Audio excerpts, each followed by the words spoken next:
हमें शाम का वक्त दिखा रहता है और तब हमारी हीरोइन वहीं बैठी हुई थी और वो सोचती है अब तो मेरी आइज भी एडजस्ट होना शुरू हो गई है, लेकिन इतनी देर हो गई है कोई भी मेरे पास नहीं आया। लेकिन मुझे लगता है प्रिंसेस ने जरूर नोटिस किया होगा मैं वहां पर नहीं हूँ। लेकिन वो सोचती है क्या पता ऐसा हो कि वो बाकी चीजों से डिस्ट्रैक्ट हो गई हो और उसने नोटिस ना किया हो। और वो आंसर ठीक था, वो तो डिस्ट्रैक्ट हो गई थी, उसे पता भी था वो वहां पर नहीं है। और तब तक प्रिंसेस की फ्रेंड्स भी वहां पर आ गई थी। तो वो सोचती है लेकिन अगर मैं ऐसे ही इधर उधर घूमती रही ना तो मैं और प्रिंसेस एक दूसरे को मिस कर देंगे, मैं उससे मिलूंगी नहीं। और मुझे लगता है कि मैं एक ऐसी छोटी बच्ची हूँ जो अपने माँ बाप से अलग हो गई है। तो तभी वो एक तरफ देखती है तो वहां पे दो बच्चे थे, वो भी गुम हो गए थे। वो सोचती है ये लोग भी गुम हो गए हैं। तो बच्चा कहता है माँ माँ मुझे मम्मा के पास जाना है। तो वो सोचती है सच में क्राउड तो बहुत ही ज्यादा था ना। तो वो उन बच्चे से कहती है क्या तुम लोग भी अपने पेरेंट्स से अलग हो गए हो। तो वो उसकी तरफ देखती है तो वो कहती है अगर तुम लोग उस तरफ जाओ ना तो कैपिटल की सिक्योरिटी टीम वहां पर होगी, मुझे लगता है कि तुम्हारे पेरेंट्स वहां पे तुम्हें ढूंढते हुए आ जाएंगे, मैं तुम लोग को वहां पे ले जाऊं। तो तब वो बच्चा तो बहुत ज्यादा रोई जा रहा था। लेकिन उसकी बहन कहती है वेल असल में हमारी मॉम ने कहा था कि हम अगर एक जगह गुम हो जाए तो वहीं पे रुकें। तो हमारी डैबी कहती है सच में ये तो बहुत स्मार्ट है ना। तो हमारी ने सोचती है ये लोग गलत नहीं कह रहे लेकिन सिक्योरिटी टीम इनकी ज्यादा हेल्प कर सकती है और अब मुझे क्या करना चाहिए। तो तब वो सोचती है ठीक है मैं इनकी हेल्प कर ही देती हूँ और मुझे इन बच्चों को थोड़ा रिलैक्स करना चाहिए। तो वो कहती है ओए बच्चों मैं तुम लोग को एक इंटरेस्टिंग स्टोरी ना सुनाऊं जब तक तुम लोग की मॉम नहीं रहती। तो तब उसने उनको कहानी सुनाना शुरू कर दी थी एक प्रिंसेस के बारे में। और थोड़ी देर बाद वो तो उन बच्चों के साथ आराम से वहां पे मुस्कुरा के बात कर रही थी और दूर से प्रिंसेस उनको देख रही थी और उसके साथ उसकी फ्रेंड्स भी थी। उसकी फ्रेंड्स कहती हैं लगता है कि लोगों से बात करने में बहुत ज्यादा अच्छी है, अभी भी देखो उन बच्चों से कितनी आराम से बात कर रही है। तो दूसरी दोस्त कहती है तुम सही कह रही हो, मुझे भी उसे सीखने की जरूरत है। लेकिन प्रिंसेस उसने 2 आइसक्रीम उठाई हुई थी और उसकी एक आइसक्रीम नीचे गिर जाती है। तो मिशेल कहती है हाँ रेबलर तो बहुत ही ज्यादा अच्छी है, उसे तो लोगों से बात करना बहुत अच्छे से आता है, कैसी भी सिचुएशन हो उसे लोगों से बात करना आता है। और वो तो हमारी रेबलर की तारीफ की जा रही थी। तो प्रिंसेस सोचती है मेरे सामने ये लोग एक बागी की बात कर रही हैं और मैं ये नहीं चाहती थी। तो तब स्मार्ट कहती है वो तो बहुत अच्छी बच्ची है ना। तो तब मिशेल कहती है लेकिन तुम्हें इसके साथ इन्वॉल्व होना चाहिए, आफ्टर ऑल वो लड़की एक रेबल है। वो कहती है हाँ मेरे बारे में फिक्र करने के लिए थैंक यू। लेकिन प्रिंसेस सोचती है रेबलर आखिर ये अभी भी वैसी है जैसे ये अपनी पहली लाइफ में थी। और तब प्रिंसेस को याद आता है कि अपनी पहली लाइफ में जब वो बहुत ज्यादा गरीब थी और 16 साल की थी तो तब रेबलर उसके पास आई थी और उसने उसकी तरफ हाथ बढ़ाया था और वो उसे स्माइल कर रही थी। वो सोचती है ये चाहे जिस मर्जी पोजीशन में क्यों ना हो लेकिन ये इतनी ज्यादा लवली कैसे रह सकती है, चाहे ये छोटी बच्ची है या 16 साल की है लेकिन ये सेम टू सेम वैसी ही है, बहुत ज्यादा खुश दिल और इसे लोगों से बात करना अच्छे से आता है। लेकिन ये चीज ये तो मैं खुद भी नहीं कर सकती, चाहे मैं टाइम ट्रैवल करके अपने पास में क्यों ना आ जाऊं मैं इसका मुकाबला नहीं कर सकती। ओह वाह, मुझे लगा ही था कि ये हमारी रैबी से जेलिस हो रही है क्योंकि मुझे लगता है इसकी पहली लाइफ में सब कुछ जो इसके पास है ना वो हमारी रैबलर के पास होगा, इसीलिए ये इसके साथ इतना सारा बुरा कर रही है, ये जेलिस हो रही है हमारी रैबी से। और दूसरी तरफ हमें रात का सीन दिखाया जाता है जब उन बच्चों की माँ उनके पास आ गई थी और वो उसको बाय कह के पास जा रहे थे। तो हमारी रैबी उनको बाय कह रही थी, वो कहती है अपना ख्याल रखना। लेकिन वो सोचती है ठीक है बच्चे तो घर वापस चले गए ना, लेकिन असल मसला तो मेरा है ना, अभी तो कोई मुझे ढूंढता हुआ क्यों नहीं आया और मैंने प्रिंस के लिए इतना सारा इंतजार किया लेकिन कोई भी नहीं आया। और तभी वहां पे प्रिंस आती है, वो सोचती है ठीक है मुझे गार्ड्स के पास जाना चाहिए, वो मेरी हेल्प करेंगे। तो तब प्रिंसेस कहती है तो तुम यहाँ पे थी रेबलर। और तब वो देखती है तो प्रिंस के पास आती है। तो प्रिंसेस कहती है मेरी वजह से तुम्हारा बहुत ज्यादा टाइम जाया हुआ होगा ना, तो तुम बहुत ज्यादा थक गई होगी है ना। तो रेबलर कहती है नहीं मुझे खुशी है कि आप अच्छे से वापस आ गई, आप सेफ है, बाय द वे आप बिल्कुल भी हर्ट तो नहीं हुई ना। वो कहती है नहीं मैं बिल्कुल ठीक हूँ। तो हमारी रैबी कहती है मुझे लगता है आपने बहुत ज्यादा वाक की होगी ना तो आपके पास दर्द कर रहे होंगे। लेकिन वो प्रिंसेस को देखती है तो उसको बिल्कुल भी खुश नहीं लग रही थी। वो कहती है रेबलर क्या हम लोग फ्लावर लैंटर्न फेस्टिवल में चले। तो वो कहती है फ्लावर लैंटर्न। वो कहती है हाँ हमने इकट्ठे टाइम में गुजारा ना इसलिए मैं तुम्हारे साथ जाना चाहती हूँ। तो रेबलर कहती है लेकिन बहुत ज्यादा देर हो गई है। तो तब उसका हाथ पकड़ती है और कहती है चलो ना चलते हैं, मैं तुम्हारे लिए लैंटर्न खरीद लेती हूँ। और तब हमारी रेबी उसके साथ जा रही थी। वो सोचती है ठीक है नाइट्स हमें फॉलो कर ही रहे हैं, कोई बड़ा मसला नहीं होगा। और तब वो लोग वहां पे दुकान पे पहुंच गए थे और तब प्रिंस कहती है हमें 2 दे दें। लेकिन हमारी सोचती है नाइट्स है ना यहाँ पर, हमें कुछ नहीं कोई करेगा, वैसे भी गार्ड्स हमारे पीछे ही हैं और हम बिल्कुल हिफाजत से रहेंगे। लेकिन दूसरी तरफ वो गार्ड्स उनको कोई मार चुका था और वहां पे 2 असैसिन्स थे। वो कहते हैं चलो इनका काम तो खत्म हुआ। और तब वो अपने एयरपीस में कहता है स्कॉट नाइट उनको हमने एलिमिनेट कर दिया। तो उस एयरपीस से आवाज आती है ठीक है अब प्रिंसेस की बारी, अब उसको किडनैप कर लो। तो हमारी सोचती है क्या अभी मुझे ये क्या फील हुआ, मुझे लगता है कोई हम पे नजर रख रहा है। लेकिन प्रिंस कहती है रेबलर वहां देखो ना। और जब वहां पर देखती है तो वहां पे हर जगह लैंटर्न्स थे और कितने ज्यादा प्यारे लग रहे थे।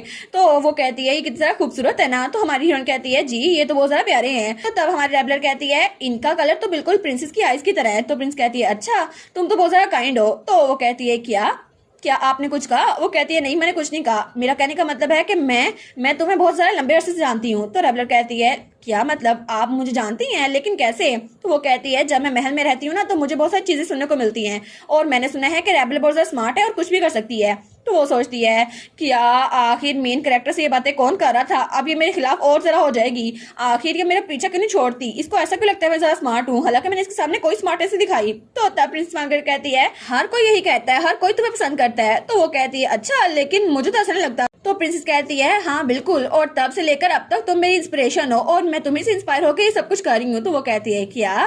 तो तब वो स्माइल करती है, वो सोचती है पता नहीं ऐसा क्यों कह रही है, लेकिन प्रिंस कहती है कितना वंडरफुल है ना कि तुम्हें देख के मुझे बहुत ज्यादा खुशी मिलती है। तो रेबलर सोचती है ये ऐसा क्यों कह रही है, मुझे कोई आइडिया नहीं क्या कह रही है, लेकिन मुझे लगता है कि ये मुझे बहुत ज्यादा अरसे से जानती है, हालांकि हम लोग तो जरा मिलते भी नहीं है। तो तब हमारी रेबलर सोचती है अच्छा हुआ प्रिंस का मूड इंप्रूव हो गया, अब मेरी जान खतरे में नहीं है। लेकिन जब वो पीछे मुड़ती है ना तो वहां पे एक असैसिन खड़ा था। तो तब प्रिंस कहती है रेबलर तुम्हें क्या हुआ, लेकिन वो सोचती है मुझे सही लगा था हमारे पीछे कोई है, क्योंकि अनसेटलिंग फीलिंग ये इसी बारे में है, मुझे इसी की नजर फील हो रही थी। तो वो चिल्ला कहती है प्रिंसेस, और तब वो आदमी प्रिंस पे हमला करने लगता है, लेकिन हमारी हीरोइन उसके सामने रहती है और तब वो चीज हमारी हीरोइन की लगती है। तो प्रिंस कहती है रेबलर, लेकिन हमारी हीरोइन वो बेहोश हो चुकी थी। और तब थोड़ी देर बाद हमारी हीरोइन की थोड़ी थोड़ी करके आंखें खुल रही थी और उसको कोई आवाज सुनाई दे रही थी रेबलर प्लीज होश में आओ। तो वो कहती है ये आवाज ये तो प्रिंस की है ना। तो तब उसकी आंख खुलती है, वो कहती है क्या? तो प्रिंस कहती है फाइनली तुम उठ तो गई, तुम ठीक तो हो ना, और क्या तुम्हें कहीं चोट लगी है? तो हमारी अभी कहती है क्या? और जब उठ के देखती है वो कहती है मैं तो ठीक हूँ, आप बताएं ना आप ठीक है या नहीं, आपको कोई चोट तो नहीं लगी? वो कहती है फिक्र ना करो मैं बिल्कुल ठीक हूँ। तो मन कहती है चलो अच्छा हुआ, लेकिन जब उसके हाथ में देखती है तो वहां पे एक स्क्रैच था। वो कहती है इसके हाथ पे एक स्क्रैच आ गया, अब तो एम्परर ने इसको देख लिया ना तो वो तो उससे भर जाएगा। तो प्रिंस कहती है मोर इम्पोर्टेंटली हम लोग हैं कहाँ पर, और वो जगह तो कोई बंद सी जगह थी। तो हमारी हीरोइन कहती है ऐसा लगता है ये कोई अबंडन हाउस है, ऐसा लगता है कि वो लोग कैपिटल से दूर ले आए हमें। तो हमारी सोचती है लगता है उन्होंने पहले से प्लान किया हुआ था प्रिंस को किडनैप करने का, क्योंकि ओरिजिनल स्टोरी में भी तो ऐसा ही हुआ था ना। और मुझे लगता है कि नाइट्स वो जल्दी आ जाएंगे और हमें यहाँ से निकलना चाहिए, क्योंकि नाइट्स जब इसको बचाने आएंगे ना तो मैं भी साथ चली जाऊंगी। लेकिन तब वो कहती है प्रिंसेस हमें थोड़ी देर के लिए चीजें ऑब्जर्व करनी चाहिए। लेकिन जब वहां पर देखती है तो प्रिंसेस फिर से वहां पर नहीं थी। वो कहती है डेजा वो ये फिर से गायब हो गई, लेकिन ये कहाँ पे चली गई, और प्रिंसेस वहां से कहीं और जा रही थी। वो कहती है प्रिंसेस कहाँ जा रही है आप? तो प्रिंसेस एक जगह पर आती है, वो कहती है यहाँ पे देखो रेबलर, यहाँ भी एक रास्ता है, हम लोग यहाँ से बाहर निकल सकते हैं। और हमान कहती है प्लीज एक बार तो मेरी बात सुन लेना। वो कहती है आपको यहीं पर रहना होगा, नाइट्स हमें ढूंढते हुए आ जाएंगे, हिज मैजेस्टी एम्परर अपने रास्ते में होंगे। तो वो कहती है नहीं नहीं हमें खुद यहाँ से निकलना होगा और मुझे अपने फादर के पास जाना होगा, अगर उनका टारगेट मेरे फादर है ना तो ये बहुत बुरा हो जाएगा। तो तब वो कहती है फिक्र ना करो हमारे पास और कोई ऑप्शन नहीं है, बस कि मुझ पे छोड़ दो। तो हमारी सोचती है तुम पे छोड़ दूं, लेकिन मैं छोड़ नहीं सकती ना, तुम तो इतनी सारा बेवकूफ हो, अपनी दूसरी लाइफ में भी इतना सारा बेवकूफ कौन हो सकता है। लेकिन उससे कुछ नहीं कहती, वो सोचती है लगता है मेरे पास कोई चॉइस नहीं है। वो कहती है ठीक है तो पहले मैं बाहर जाके चेक करती हूँ और फिर आप आइएगा।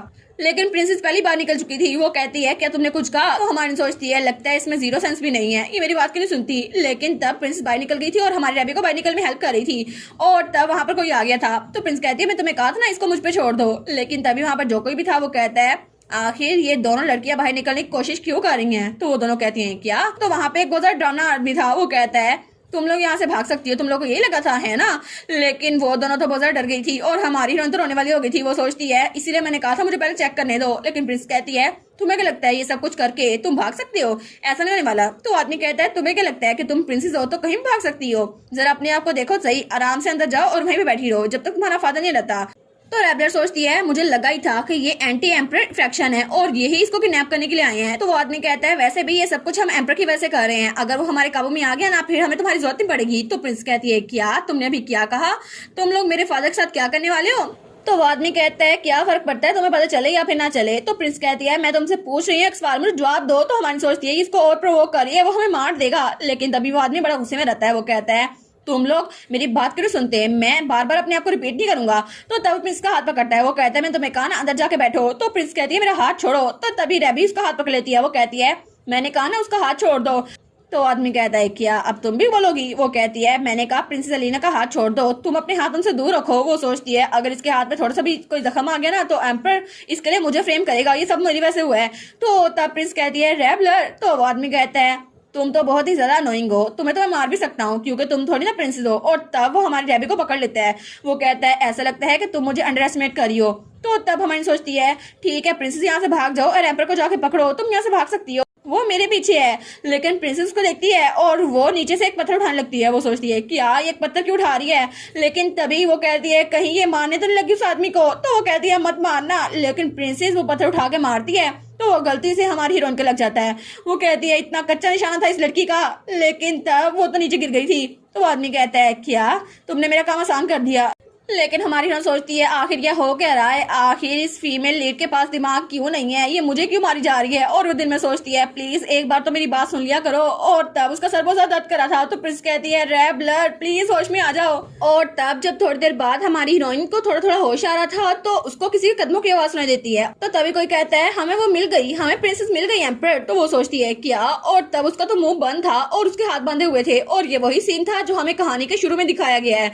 और एम्परर उसको ढूंढते हुए वहां आ गया था। वो सोचती है कि यार एम्परर आ गया। तो तब वो कहता है मुझे माफ कर दो मेरी बेटी, मैं थोड़ा लेट हो गया। तो वो सोचती है ये आवाज तो एम्परर की लग रही है ना, तो लगता है वो एम्परर प्रिंस के पास आ गया है। और तब वो बॉक्स में कैद थी। वो कहती है मुझे कोई यहाँ से बाहर निकालो, लेकिन एम्परर उसको देख के भी अनदेखा कर देता है। तो तब वो कहता है चलो लीना घर चलते हैं। और उसके बाद वो वहां से निकल गया था। लेकिन हमारी सोचती है क्या ये लोग मुझे यहीं पे छोड़ के जा रहे हैं, ऐसा नहीं हो सकता, मैं भी उसके साथ थी, कोई तो मुझे यहाँ से निकालो। लेकिन वो बेचारी वो वहीं पे पड़ी रह गई थी। वो सोचती है सीरियसली मैं इसको और बर्दाश्त नहीं कर सकती, आखिर मैंने पूरी कोशिश की थी प्रिंस को प्रोटेक्ट करने की, लेकिन ये दुनिया तो कुछ ज्यादा क्रूल है, मुझे यहाँ पे छोड़ के चले गए। और तब हमें अगले दिन का सीन दिखा रहता है जब हमें मेड्स कहती हैं क्या प्रिंसेस मिल गई। तो वहां पे गार्ड कहता है जी वो मिल गई। तो मेड नीचे बैठ जाती है। वो कहती है थैंक गुडनेस वो मिल तो गई, वो ठीक तो है ना। तो दूसरी मेड कहती है और वो पॉइजन ट्विस्टर जो उनके साथ थी क्या वो भी मिल गई। तो गार्ड कहता है वेल उसके बारे में हमें पता नहीं चला, हमें लगता है कि वो अभी तक मिली नहीं है। तो तब दूर से वो छोटा सा लड़का वो यंग ड्यूक उसको देख रहा था। तो तब वो आदमी कहता है ऐसा लगता है कि वो मर चुकी है। तो तब वो ग्रैंड ड्यूक उनकी बातें सुन रहा था। वो सोचता है क्या वो सच में मर चुकी है, लेकिन कैसे, उसे तो जिंदा आना चाहिए था, वो इतनी जल्दी कैसे मर सकती है। और इसी के साथ ये वाला पार्ट यहीं पर ख़त्म। तो आप लोग बताइएगा आप लोग को ये पार्ट कैसा लगा, और वीडियो को लाइक और चैनल को सब्सक्राइब लाजमी कीजिएगा। बाकी वीडियोस का लिंक भी स्क्रीन पर नज़र आ रहा होगा तो काइंडली उनको भी चेकआउट कर ले। और thank you so much for watching my videos. Stay safe, bye bye.